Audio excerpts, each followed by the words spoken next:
آج کی ہماری گفتگو کا موضوع ہے مولانا ابوالکلام آزاد، ان کے اسلامی نظریات، سیاسی خیالات اور شخصیت۔ جب میں نے مولانا ابوالکلام آزاد کی پیشن گوئیوں کے بارے میں اپنی پچھلی گفتگو ریکارڈ کی تھی، اس وقت ان کی شخصیت، اسلامی نظریات اور ان کے سیاسی خیالات اور ہندوستان کی سیاست میں ان کے کردار کے بارے میں میرا مزید گفتگو کرنے کا کوئی فوری ارادہ نہیں تھا۔ میرا خیال تھا کہ اس موضوع کو بس یہیں چھوڑ دیا جائے تو بہتر ہے، کیونکہ آج کے پاکستان کے حالات میں ایک تو اس موضوع کی تفصیلات میں بہت سے لوگوں کو شاید دلچسپی نہیں ہوگی، اور دوسرا یہ کہ مولانا آزاد کے نظریات اور ان کی شخصیت پر اگر گفتگو اور زیادہ کی جائے تو ان سے متعلق کچھ ایسے نازک اور سینسٹیو معاملات پر شاید مجھے بات کرنی پڑ جائے گی جو ان کی بزرگی اور احترام کو مد نظر رکھتے ہوئے مناسب نہیں ہوگا۔ لیکن ان کی پیشن گوئیوں کے بارے میں میری پچھلی پوڈ کاسٹ پر تبصرہ کرتے ہوئے کچھ دوستوں نے مجھے احساس دلایا کہ اب جب مولانا آزاد کے نام پر مشہور کیے گئے نظریات کا ذکر چھڑ گیا ہے تو یہ بات کچھ ادھوری اور نامکمل رہ جائے گی کہ اگر ہم مولانا آزاد کے اسلامی اور سیاسی خیالات کا ذکر نہ کریں، جن کے بہت پروگریسو اور سیکولر ہونے کے بارے میں آج کل کے الیکٹرانک اور سوشل میڈیا چینلز پر تقریباً ہر دوسرا تیسرا صحافی اور دانشور اتنے زور شور سے باتیں کر رہے ہیں۔ پھر مجھے خیال آیا کہ 2 سال پہلے پاکستان موومنٹ کے بارے میں اپنی ولاگ سیریز میں جب میں نے تحریک پاکستان کے دوران لڑی جانے والی ایک بیٹل آف آئیڈیاز کے عنوان سے ولاگ کیا تھا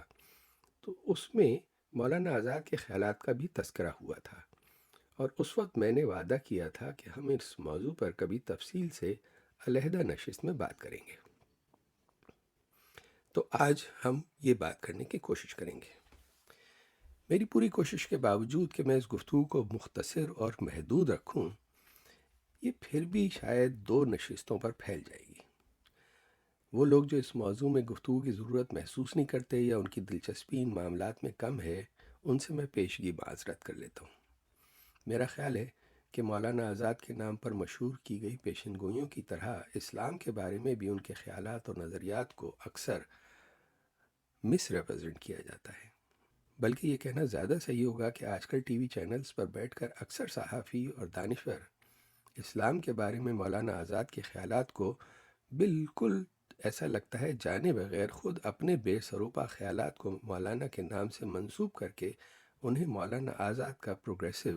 اور روشن خیال اسلام کہہ کر ہمیں پیش کر رہے ہیں۔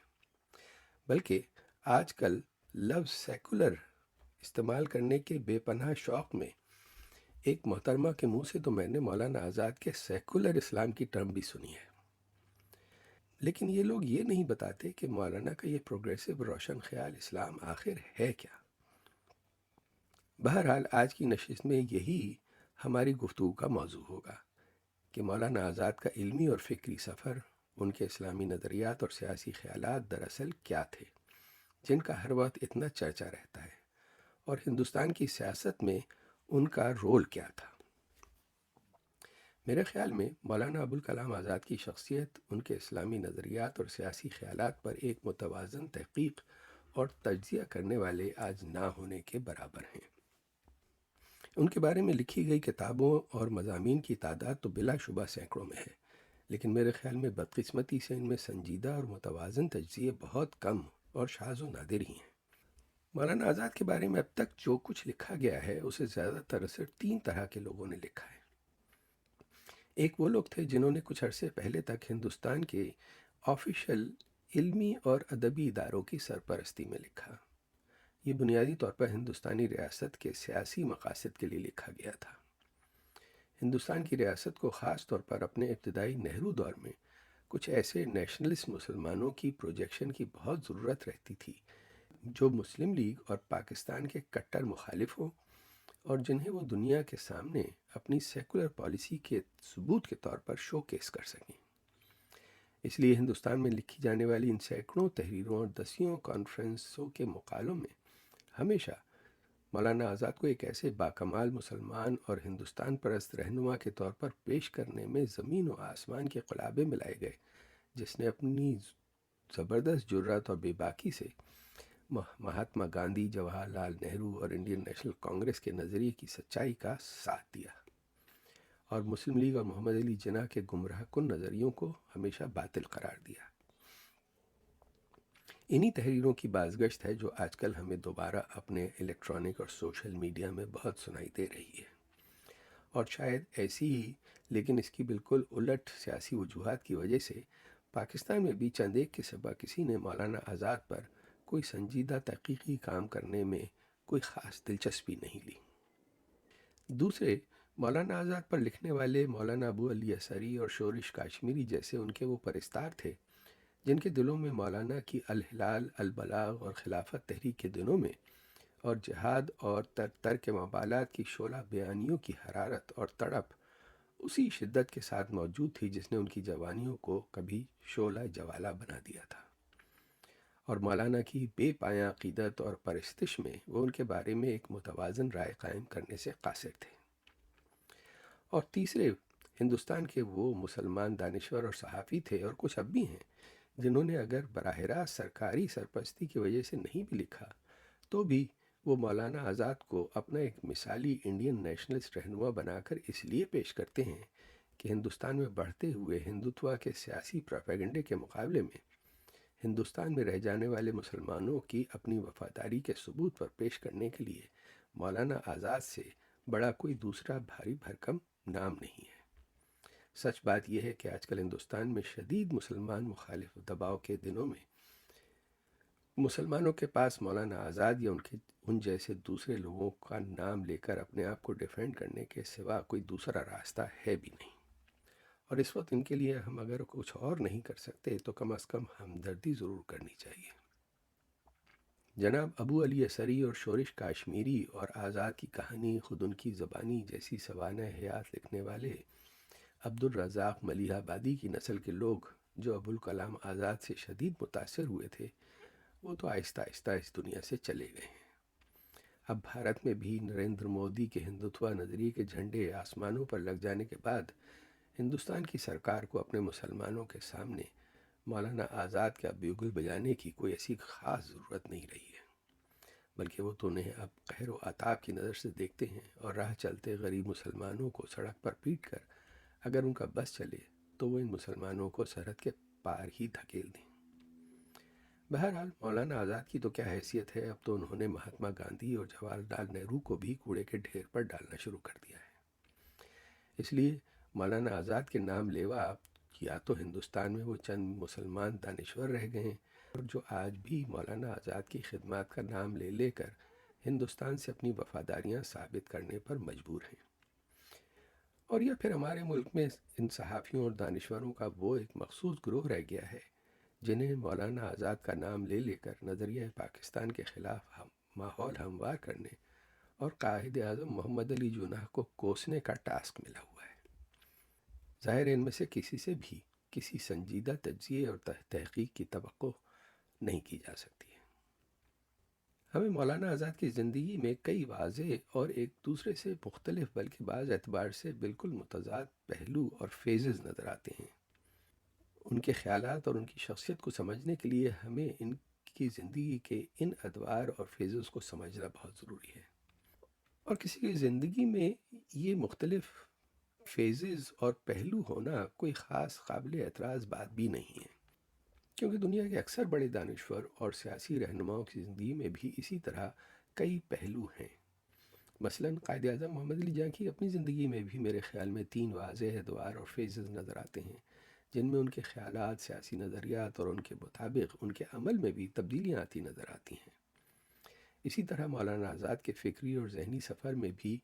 مجھے 4 پہلو نظر آتے ہیں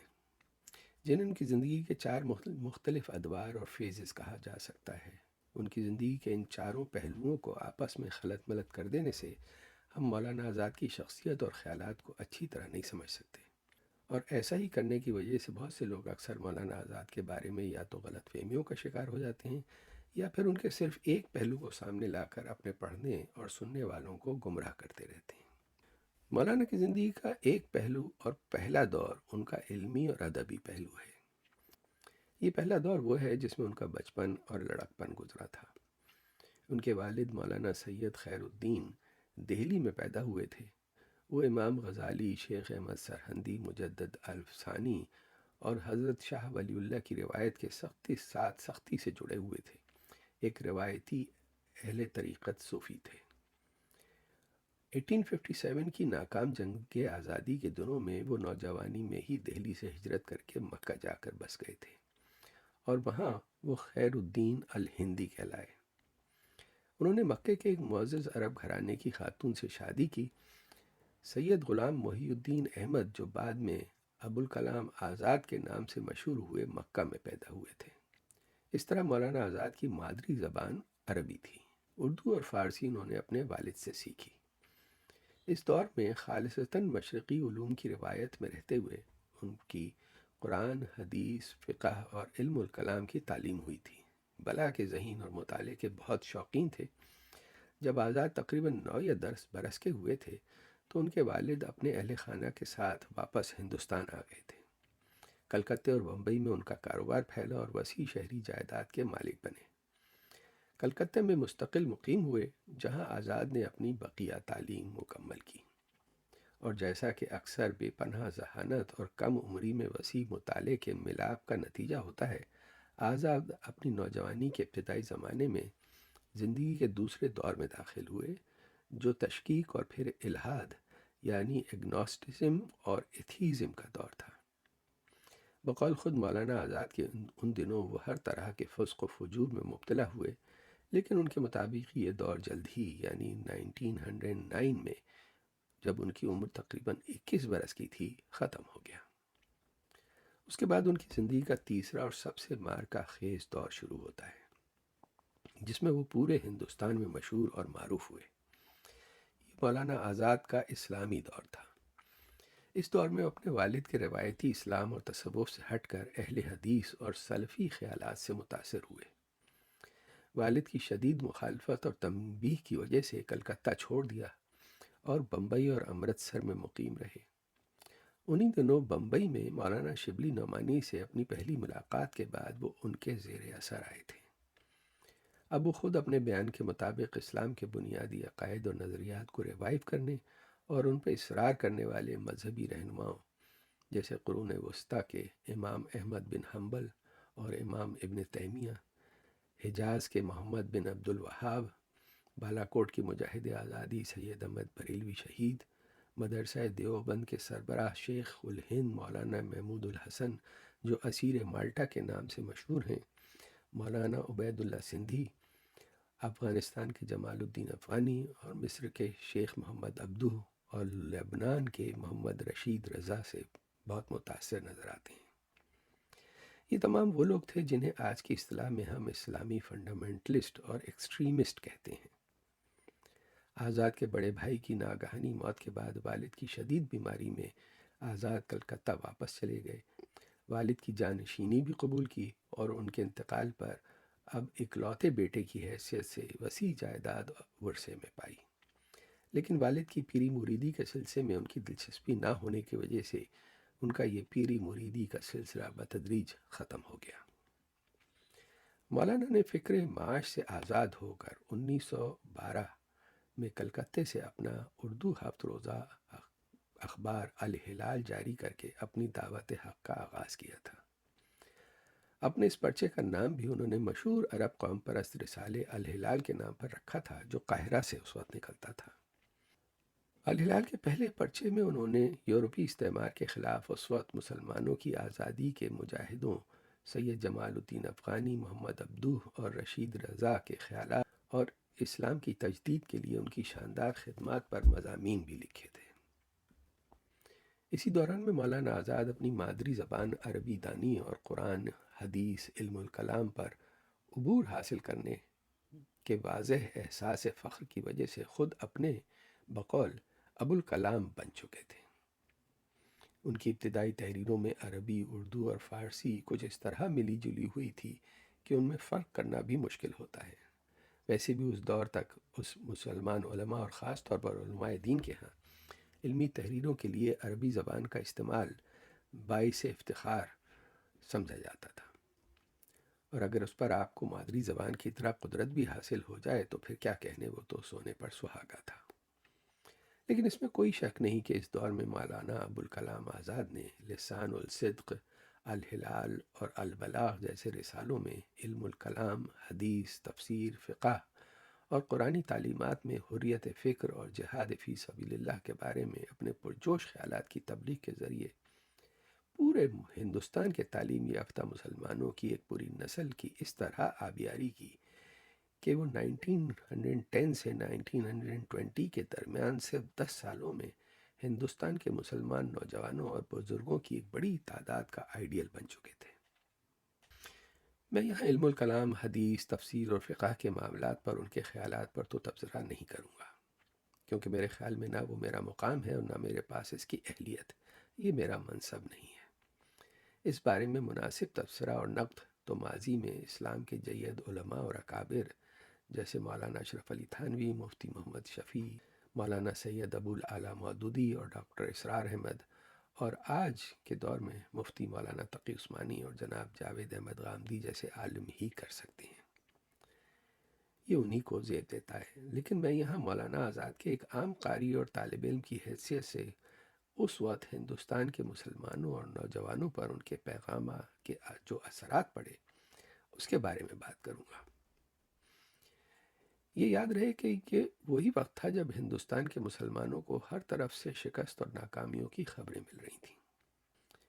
یونان، برطانیہ اور دوسرے مغربی ملکوں کی حمایت سے کریٹ سمیت بحیرہ روم میں مسلمانوں کے کئی جزیروں پر قبضہ کر چکا تھا۔ سائپرس بھی عملاً برطانیہ کے قبضے میں جا چکا تھا۔ فرانس اور اسپین سلطنت عثمانیہ کے علاقے موراکو پر قبضہ کر کے اسے اپنے اپنے علاقوں میں بانٹ چکے تھے۔ 1912 میں اٹلی نے ٹریپولی، جو آج کل کے لیبیا کا پرانا نام تھا، اس پر قبضہ کر لیا تھا، اور اسی سال جنگ بلقان یعنی بلقان وارز شروع ہوئی تھیں، جن میں یورپ میں عثمانی سلطنت کے بہت سارے علاقے ان سے چھین لیے گئے تھے۔ خود ہندوستان میں بھی حالات خراب تھے۔ اس وقت مسلمانوں پر شدید دباؤ تھا۔ ان کے پرانے مطالبے تقسیم بنگال کا فیصلہ واپس لے لیا گیا تھا۔ علی گڑھ میں مسلم کالج کو یونیورسٹی کا درجہ دینے سے بھی انکار کر دیا گیا تھا، جبکہ بنارس میں ان دنوں ہندو یونیورسٹی قائم کرنے کی اجازت دی جا چکی تھی۔ ہندوستان میں اور بیرونی دنیا میں ان پے در پے سیٹ بیکس کی وجہ سے مسلمان بالکل اسی طرح بہت زیادہ ہراساں اور فکر مند تھے جیسے وہ آج ایک بار پھر ہیں، اور ان میں برطانیہ اور مغربی ملکوں کے خلاف شدید غم و غصہ پھیل رہا تھا۔ یہ وہی زمانہ تھا جب پہلی مرتبہ علامہ اقبال نے لاہور کے موچی دروازے پر اپنی نظم شکوہ، اور شبلی نعمانی نے اپنی نظم شہر آشوب اسلام قیصر باغ لکھنؤ میں پڑھی تھی۔ یہ وہ دن تھے جب لاہور میں مولانا ظفر علی خان کا اخبار زمیندار، اور پہلے کلکتہ اور پھر دہلی سے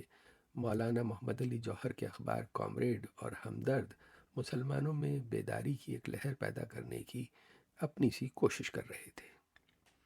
مولانا آزاد نے جب کلکتہ سے الہلال شائع کیا تو اس نے اردو صحافت میں سب سے پہلے ترکی سے منگائے ہوئے ٹائپ اور عمدہ سفید کاغذ پر ہاف ٹون تصویروں کی پرنٹنگ کا آغاز کیا تھا۔ با تصویر دیدہ زیب پرنٹ کے ساتھ جب مولانا آزاد نے قرآنی آیات اور حدیثوں کے حوالوں سے جہاد فی سبیل اللہ اور امر بالمعروف اور نہی عن المنکر کی زوردار دعوت حق دی تھی تو ہندوستانی مسلمان نوجوانوں میں ایک بجلی سی دوڑ گئی تھی۔ مولانا نے اپنے قلم کی پوری طاقت اور جذبے کی صداقت کے ساتھ علماء حق کو جابر سلطان کے سامنے کلمہ حق کہنے کی دعوت دی تھی، اور منافق اور زر پرست علماء وقت کو للکارا تھا۔ ایک بڑے عرصے کے بعد ہندوستان میں مسلمانوں نے ایسی شاندار اور گھن گرج کی آواز سنی تھی۔ اس طرح مولانا آزاد کی زندگی کا یہ دور ان کی احیاء دین اور قرآن اور حدیث کی تجدید نو کی پرجوش تبلیغ سے عبارت ہے۔ ان کی زندگی کا یہ اسلامی فیز تقریباً 10-12 سال یعنی 1921 تک جاری رہا تھا۔ اس کے بعد مولانا آزاد کی زندگی کا چوتھا اور آخری دور شروع ہوتا ہے، جسے ہم ان کی زندگی کا سیاسی دور کہہ سکتے ہیں۔ اس آخری دور میں مولانا آزاد ہمیں عام طور پر محض کانگریس کی سیاست کے بارے میں بات کرتے ہوئے نظر آتے ہیں، اور ان کی گفتگو اور تحریر کا محور بدلتا گیا ہے۔ لیکن اس سے پہلے کہ ہم ان کی زندگی کے سیاسی دور کے بارے میں اور اس تبدیلی کی وجوہات اور ان کی شخصیت پر پڑنے والی اس تبدیلی کے اثرات کے بارے میں بات کریں، ہمارے لیے اہم ہے کہ ہم یہ بھی سمجھتے چلیں کہ مولانا آزاد کا وہ کون سا پروگریسو اور روشن خیال اسلام ہے جس کے بارے میں ہم آج اتنا چرچا سنتے ہیں، کیونکہ آج محترمہ ماروی سرمد جیسی صحافی اور دوسرے ٹی وی اینکر اور ان کے ساتھ ہمارے بہت سے دانشور اور تاریخ کے نامور پروفیسر حضرات مولانا آزاد کے جس پروگریسو اور انلائٹنڈ اسلام کی تعریف میں رطب اللسان ہوتے ہیں اور پھولے نہیں سماتے، وہ تو ہمیں مولانا آزاد کی اسلام سے متعلق شروع سے آخر تک کسی بھی تحریر میں نظر نہیں آتا۔ یہ خدایا یہ کیا پھول عجبی ہے کہ مولانا آزاد کے بارے میں آج جو کچھ بھی زور شور سے کہا جاتا ہے وہ ہمیں ان کی اپنی تحریروں میں کہیں نظر نہیں آتا، ماں سوائے ان کے ایک سیاسی نظریے کے جس کا ذکر ہم آگے چل کر کریں گے۔ سچ تو یہ ہے کہ جتنا بھی میرا محدود مطالعہ ہے اس میں مجھے 20ویں صدی کی ابتدائی دہائیوں میں اسلام کی ریوائول اور بنیادی قرآنی نظریات کی اویکننگ کے لیے ہندوستان میں مولانا شبلی نعمانی کی جو فکری ٹریڈیشن ہے اس میں مولانا ابوالکلام آزاد اپنے اسلامی دور کی حد تک اور اپنے طریقہ کار کے فرق کے علاوہ مولانا ابوالعلا مودودی کے ساتھ بالکل ایک ہی صف میں کھڑے نظر آتے ہیں۔ اس لیے آپ میں سے ان حضرات سے معذرت کے ساتھ جو اس میں اتنی دلچسپی نہ رکھتے ہوں، میں مولانا آزاد کی تحریروں ان کے خطبات سے صرف کچھ اقتباسات، کچھ ایکسرپٹس پیش کروں گا جن سے ہم مولانا کے اسلامی نظریات کا اندازہ لگا سکتے ہیں۔ اس دور میں مولانا نے جو کچھ بھی لکھا اور کہا ہے بلا شبہ اس کا والیوم بہت زیادہ ہے۔ میں نے تو ان کی صرف ایک کتاب یعنی مسئلہ خلافت اور الہلال میں شائع ہونے والے ان کے چند مضامین اور کچھ خطبات میں سے تھوڑے سے اقتباسات چنے ہیں، ورنہ مجھے یقین ہے کہ اگر آپ اس دور کی ان کی کوئی بھی تحریر یا خطبہ آنکھ بند کر کے بھی اٹھا لیں تو آپ کو انہی خیالات کا گویا زور شور سے بہتا ہوا دریا ملے گا۔ آج جو سیکولر خیالات کے مبلغ اور ترقی پسند دانشور مولانا آزاد کے روشن خیال اسلام اور مذہب کو سیاست سے الگ رکھنے کے نظریات کے بارے میں ہمیں لیکچر دیتے ہیں، وہ شاید غور کر کے ہمیں بتا سکیں کہ مولانا کی ان تحریروں میں وہ اپنے خیالات سے کتنی ہم آہنگی پاتے ہیں۔ آپ ان اقتباسات اور ایکسرپٹس کو اپنے اسکرین پر بھی دیکھ سکتے ہیں۔ مولانا لکھتے ہیں، آئی کوٹ، اسلام کے نظم شریعت میں دین و دنیا کی تقسیم نہیں ہے۔ اسلام نے شریعت الہی کو نوع انسانی کی تمام سعادت و ہدایت کا کفیل و سرچشمہ قرار دیا ہے، اور مسلمانوں کی سیاسی، علمی، اخلاقی، قومی، مدنی زندگی کی بنیاد صرف ایک ہی حقیقت جامع پر ہے، یعنی شریعت اسلامیہ اور کتاب و سنت پر۔ اللہ تعالیٰ اس کتاب کی ہدایت سے قوموں کو اٹھائے گا، اور یہی ہے جس کو ترک کر کے قومیں گریں گی اور ہلاک ہوں گی۔ اس لیے مستقبل کے لیے اگر کوئی راہ فوز و فتح ہو سکتی ہے تو وہ صرف دعوت شریعت اور احیاء عمل بالقرآن ہی ہے۔ مولانا اپنی کتاب مسئلہ خلافت میں لکھتے ہیں، اسلام نے دین کو دنیا سے اور شریعت کو حکومت و جہاں سے الگ نہیں رکھا۔ وہ تو یہ سکھلانے آیا تھا کہ دین و دنیا دو نہیں ایک ہی چیز ہے، اور شریعت سے حکومت و سلطنت الگ نہیں ہے، بلکہ سچی حکومت اور خدا کی مرضی کے مطابق سلطنت وہی ہے جس کو شریعت نے خود پیدا کیا ہو۔ الہلال میں شائع ہونے والے ایک قاری کے خط کے جواب میں، جس میں اس قاری نے یہ اعتراض کیا تھا کہ پولیٹیکل مباحث مذہبی تعلیم سے الگ ہونے چاہیے، مولانا اس کے جواب میں لکھتے ہیں، آئی کوٹ، یہ تو جناب نے اس بنیادی اصول کو چھیڑ دیا جس پر ہم الہلال کی پوری عمارت کھڑی کرنا چاہتے ہیں۔ آپ فرماتے ہیں کہ پولیٹیکل مباحث کو مذہبی رنگ سے الگ کر دیجئے۔ ہم نے تو پولیٹیکل خیالات بھی مذہب ہی سے سیکھے ہیں، ہم انہیں مذہب سے کیوں کر الگ کر دیں؟ ہمارے عقیدے میں تو ہر وہ خیال جو قرآن کے سوا کسی اور تعلیم گاہ سے حاصل کیا گیا ہو ایک کفر صریح ہے۔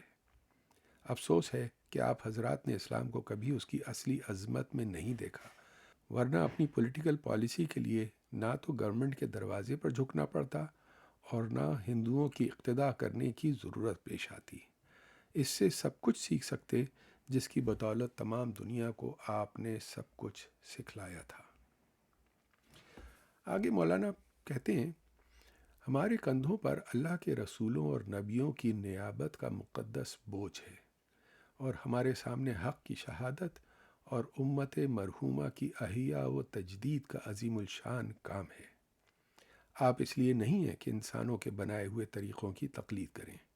بلکہ آپ کو علم و عمل شریعت اس لیے دیا گیا ہے تاکہ دنیا کی آنکھیں آپ کی طرف امید و طلب سے اٹھیں، اور آپ کی ہدایت ان کے لیے اتباع و تقلید کا پیام ہو۔ آپ کے پاس اللہ کی کتاب ہے اور اس کے رسول کی سنت ہے، اور ان دو چیزوں سے بڑھ کر اور کون سا مبدع علم اور سرچشمہ حکمت ہو سکتا ہے جو انسانی اعمال کے تمام اصول و فروع کے لیے دنیا میں وجود رکھتا ہو۔ دنیا میں صرف وحی الہٰ اور علوم و اعمال نبوت ہیں، اس کے سوا علم و یقین کا اس سماع دنیا کے نیچے وجود نہیں۔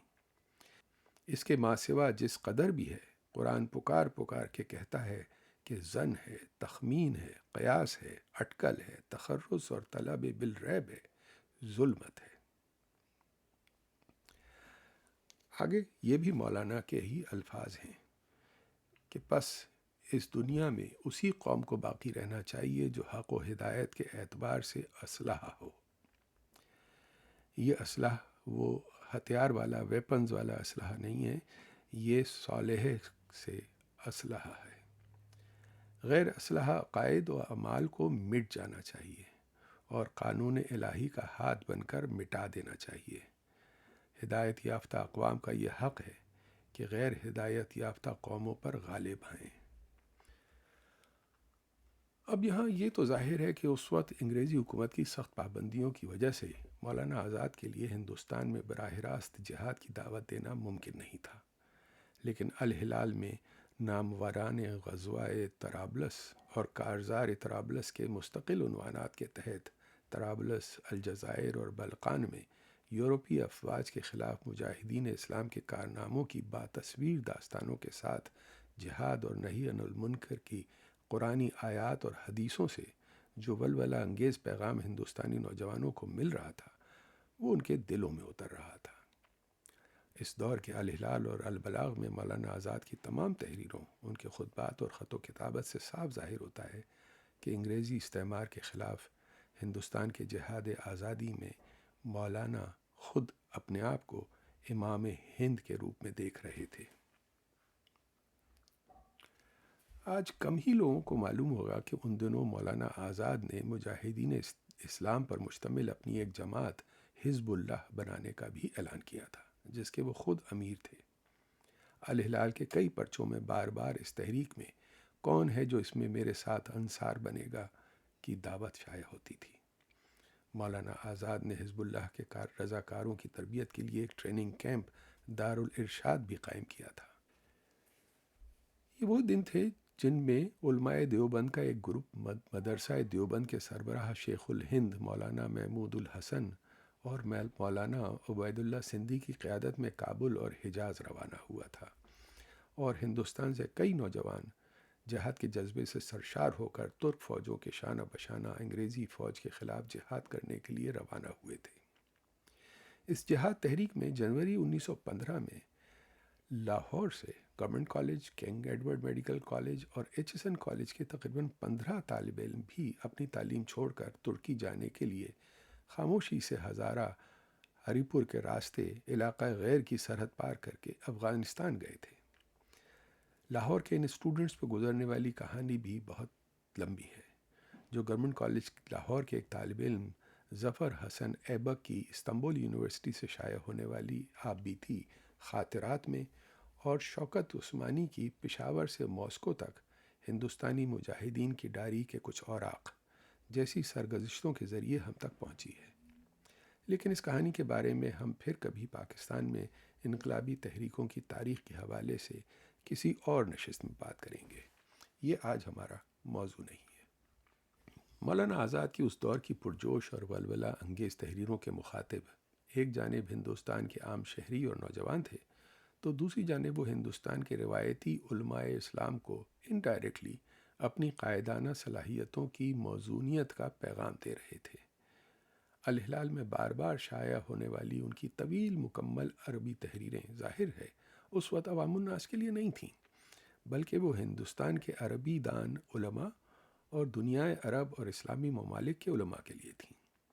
انہوں نے ہندوستان میں عربی زبان کی عام تعلیم کی بھی بہت کوششیں کی تھیں۔ نومبر 1921 میں جمعیت العلماء ہند کے تیسرے اجلاس سے خطاب کرتے ہوئے علماء اسلام کی قیادت اور ان کی اطاعت کرنے کے بارے میں مولانا آزاد ہم سے کہتے ہیں، حضرات علماء کرام، آج آپ دیکھ رہے ہیں کہ دولت کی شان و شوکت کا یہاں نام و نشان نہیں ہے۔ دنیاوی حکومت و فرما روائی کی نمود و نمائش سے یہاں کا گوشہ گوشہ خالی ہے۔ نہ زرعی لباسوں کی آرائش ہے، نہ مسند نشینوں کی زیبائش۔ فقرائے علم کا مجمع ہے، بوریا نشینان حق کی مجلس ہے۔ یہ ان لوگوں کا مجمع ہے جنہوں نے فقر و فاقہ کو ہمیشہ اپنی دولت سمجھا، زہد و تقوی کو اپنی عقلی میں استغنا کا تاج و تخت بنایا، عشق حق اور پرستاری علم کی بوریائے کہنہ پر بیٹھ کر دنیا اور دنیا کی ساری عظمتوں سے بے پرواہ رہے۔ انہوں نے اللہ کی چوکھٹ پر سر نیاز جھکا کر تمام کرۂ ارضی کی عظمتوں اور رفتوں کو اپنے سامنے سرنگوں کر دیا تھا۔ یہی ہیں جنہوں نے اس دنیا میں خدا کے رسولوں کی نیابت کی ہے، یہی ہیں جو ان کی وراثت کے حقدار ٹھہرے ہیں، یہی ہیں جن کے ہاتھوں میں امت مرحومہ اور خیر الامم کی قیادت و ہدایت کی باغ رہی ہے، یہی ہیں جو آج 1300 برس سے خدا کی زمین پر اس کے کلمہ حق کی حفاظت کر رہے ہیں، یہی ہیں جن کی عظمت لازوال کے نقوش صفحہ عالم پر ثبت ہیں۔ اور پھر یاد رکھیے کہ یہی ہیں جو باوجود اپنی تمام کوتاہیوں اور درماندگیوں کے اب بھی آپ کی قسمت کے مالک اور آپ کی سعادت و شقاوت کی باغ اپنے ہاتھوں میں رکھتے ہیں۔ آپ کو اگر زندگی مل سکتی ہے تو انہی کے ہاتھوں سے، اور اگر آپ اپنی کھوئی ہوئی عظمت حاصل کر سکتے ہیں تو صرف انہی کی اطاعت اور پیروی سے۔ اسی طرح آگے چل کر مولانا آیات قرآنی کا حوالہ دے کر کہتے ہیں، قرآن حکیم جب کبھی لفظ شہادت کو اس سیاق و سباق کے ساتھ استعمال کرتا ہے جیسا کہ یہاں ہے، تو شہادت کے معنی یہ ہوتے ہیں کہ اللہ کے کلمہ حق کی اس کی زمین پر گواہی دینا، یعنی اس کا اعلان و اظہار کرنا، ہدایت الہی کی دعوت کو قائم کر دینا اور حق و صداقت کی تعلیم و بیان سے دنیا کی غفلت و ضلالت کا استحصال کرنا۔ اس کے بعد علماء اور فرض شہادت کے بارے میں مولانا ہمیں بتاتے ہیں کہ علماء اسلام نے گزشتہ 13 صدیوں کے اندر کس طرح فرض شہادت کو انجام دیا ہے اور دعوت و اعلان حق کی راہ میں کیسی کیسی قربانیاں اور سرفروشیاں کی ہیں۔ مولانا کہتے ہیں، دنیا کی کسی قوم کی تاریخ حق پرستی کی ایسی مثالیں نہیں دکھا سکتی جن سے علماء اسلام کی تاریخ کا ہر باب و صفحہ روشن ہے۔ میں صرف انہی کا ذکر کر رہا ہوں جنہوں نے راہ دعوت حق میں اس منزل کو مردانہ وار طے کیا، ورنہ علماء حق کی شہادت حق اور ادائے فرض نیابت و نبوت کا سب سے بڑا مشہد و منظر تو میدان شہادت ہے، جہاں انہوں نے صرف اپنی زبان سے ہی نہیں بلکہ اپنے خون شہادت کی سرخی سے حق و صداقت کے نقوش ہمیشہ کے لیے صفحہ عالم پر ثبت کر دیے ہیں۔ مولانا مزید بتاتے ہیں ہمیں کہ آج وقت کی سب سے بڑی مہم اور ادائے فرض اسلامی کی سب سے بڑی نازک اور فیصلہ کن گھڑی ہے، جو آزادی ہند اور مسئلہ خلافت کی شکل میں ہمارے سامنے آ گئی ہے۔ ہندوستان میں 10 کروڑ مسلمان ہیں جو اس وقت تک سرشار غفلت تھے اور اب آمادہ ہوئے ہیں کہ اطاعت و اعانت خلیفہ عہد، حفظ و حیانت بلاد اسلامیہ اور آزادی ہندوستان کی راہ میں اپنا اولین فرض اسلام انجام دیں۔ مولانا اکتوبر 1914 میں کلکتہ میں اپنے خطبے میں کہتے ہیں، پس اے عزیزان ملت اور بقیہ ماتم زدگان قافلہ اسلام، اگر اس آسمان کے نیچے کہیں بھی ایک مسلم پیرو توحید کی لاش تڑپ رہی ہے تو لعنت ہے ان 7 کروڑ زندگیوں پر جن کے دلوں میں اس کی تڑپ نہ ہو۔ اگر آج بلقان کے میدانوں میں حافظین کلمہ توحید کے سر اور سینے صلیب پرستوں کی گولیوں سے چھد رہے ہیں تو ہم اللہ اور اس کے ملائکہ اور اس کے رسول کے آگے ملون ہوں اگر اپنے پہلوؤں کے اندر ایک لمحے کے لیے بھی راحت اور سکون محسوس کریں۔ اگر میدان جنگ میں کسی ترک کے تلوے میں کانٹا چبھ جائے تو قسم ہے خدائے اسلام کی کہ کوئی ہندوستان کا مسلمان نہیں ہو سکتا جب تک وہ اس کی چبھن کو تلوے کی جگہ اپنے دل میں محسوس نہ کرے، کیونکہ ملت اسلام ایک جسم واحد ہے۔ جو فتنہ آج یورپ سے اٹھا ہے، 6 ہجری میں بھی اس کے سیلاب بلاد تاتار و چین سے اٹھے تھے، اور تاتاریوں کے استیلا سے تمام عالم اسلامی تہو بالا ہو گیا تھا۔ شیخ الاسلام احمد بن تیمیہ نے انہی بلاد محکومہ تاتار کے لیے فتویٰ دیا تھا کہ وہاں کے مسلمانوں کو ابداً اس تغیر پر قانع نہیں ہونا چاہیے اور ایک لمحہ بھی بغیر کسی امام کے بسر نہیں کرنا چاہیے، یا تو وہاں سے ہجرت کر جائیں اور یا ایک امیر نصب کر کے اپنے فرائض شرعیہ انجام دیں۔ فی الحقیقت احکام شرع کی روح سے مسلمانان ہند کے لیے صرف 2 ہی راہیں تھیں، اور اب بھی 2 ہی راہیں ہیں، یا تو ہجرت کر جائیں یا نظام جماعت قائم کر کے ادائے فرض ملت میں کوشاں ہوں۔ آپ میں سے کچھ لوگ ضرور واقف ہوں گے کہ اسی نظریے سے متاثر ہو کر مئی اور جون 1920 میں تقریباً 40 سے 50 ہزار مسلمانوں نے ہندوستان چھوڑ کر افغانستان ہجرت کی تھی۔ کچھ نے محض ایک دارالاسلام میں پناہ اور نقل مکانی کے لیے، اور کچھ نے بندوق اور سنگین اٹھا کر جہاد فی سبیل اللہ کے لیے۔ اس ہجرت یا جہاد کی تبلیغ اور فتوے میں کچھ اور دوسرے علماء کے ساتھ مولانا ابوالکلام آزاد پیش تھے۔ افغانستان جانے والے ان مہاجرین اور ان میں سے کچھ کے ساتھ جانے والے اہل خانہ کو وہاں کیسی المناک صعوبتوں کا سامنا کرنا پڑا، اس موضوع پر ہم پھر کسی اور نشست میں گفتگو کریں گے۔ میں ان مثالوں اور مولانا کی تحریروں اور خطبات کے اقتباسات سے آپ کا مزید وقت نہیں لوں گا، لیکن مولانا آزاد کی ان تحریروں اور خطبات کے چند اقتباسات سے آپ سمجھ سکتے ہیں کہ یہ بلا وجہ نہیں تھا کہ مدرسہ دیوبند اور جمعیت العلماء ہند کے سربراہ شیخ الہند مولانا محمود الحسن اسیر مالٹا نے قید سے رہائی کے بعد ہندوستان واپس آ کر اپنی عمر کے آخری حصے میں مولانا آزاد کے بارے میں کہا تھا کہ اسلام کی جس بنیاد یعنی قرآن اور جہاد فی سبیل اللہ کے پیغام کو ہم بھول گئے تھے، اس نوجوان نے ہمیں یاد دلا دیا ہے۔ لیکن مولانا کی ان تحریروں سے میرے ذہن میں سوال یہ پیدا ہوتا ہے، اور شاید آپ کے ذہن میں بھی پیدا ہوا ہو، کہ اگر آج وہ دانشور اور تاریخ کے پروفیسر جو ہمیں مولانا آزاد کے روشن خیال بلکہ سیکولر اسلام کے بارے میں بتاتے ہیں، اگر انہیں مولانا آزاد کے ان خیالات سے اتفاق ہے، تو پھر انہیں جناب مفتی محمد شفیع، مولانا سید ابوالعلا مودودی، ڈاکٹر اسرار احمد اور مولانا مفتی محمد تقی عثمانی وغیرہ کے خیالات اور نظریات سے کیا اختلاف ہے؟ اور پھر وہ سیاسی اور معاشرتی معاملات میں اسلام کا حوالہ دینے یا اس کے مطابق قانون سازی کے مشورے اور مطالبے پر اتنے چراغ پا کیوں ہو جاتے ہیں؟ اور اگر ان کے خیال میں مولانا آزاد کے اسلامی خیالات کا یہ پرانا دور تھا اور بعد میں انہوں نے اب ان خیالات کو ترک کر دیا تھا اور انہوں نے اپنے اسلامی نظریات میں کوئی تبدیلی کر لی تھی اور اسلامی شریعت کی کوئی نئی تعویل اور تفسیر کی تھی، تو مجھ پر بہت احسان ہوگا اگر وہ ہماری بھی اس جانب رہنمائی کر دیں۔ لیکن خیال آتا ہے کہ کہیں ایسا تو نہیں ہے کہ آج کل الیکٹرانک اور سوشل میڈیا پر چلنے والی مخصوص مہم میں جو دانشور اور صحافی شامل ہیں، وہ جب مولانا آزاد کے پروگریسو اور روشن خیال اسلام کی بات کرتے ہیں تو وہ شاید مولانا آزاد کی کسی اور نظریے اور خیالات کو ان کا پروگریسو اسلام کہہ رہے ہوتے ہیں۔ کیا مولانا آزاد کے پروگریسو روشن خیال اسلام سے مراد ان کی نظر میں کہیں مولانا کے وہ سیاسی خیالات اور عمل تو نہیں ہے جو ہمیں ان کی مہاتما گاندھی کی سرپرستی قبول کر کے انڈین کانگریس سے وابستگی اور شمولیت کے سیاسی دور میں نظر آتا ہے؟